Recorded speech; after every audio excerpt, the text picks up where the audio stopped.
And you know what else David does? And you could take note of this because this is healthy, is that David acknowledged God's faithfulness.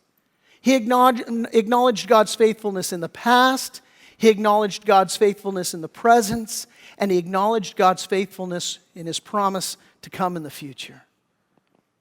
Paul said this to the Philippians in Philippians 4:6. He said, "Be anxious for nothing, but in all things by prayer and supplication with thanksgiving, let your requests be made known to God. And the God of all peace will guard your hearts and your minds in Christ Jesus." Hey, a healthy prescription there. And maybe you're in a season of no. Maybe you're in a season of, "God, where are you? God, you've forsaken me. God, what the heck?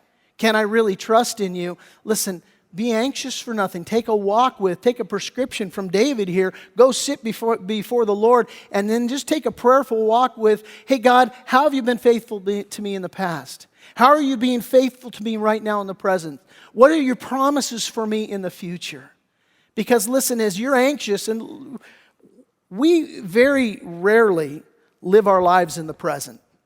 Most often, we live our lives either in the past or we live them in the future.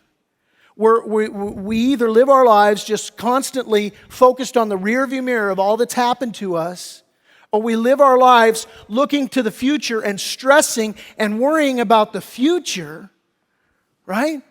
And Jesus said, look, sufficient for the day is the trouble therein. In other words, today is all, yesterday's history, tomorrow's a mystery. You only got today, man. And so we're to live in faith in today. How do you do that?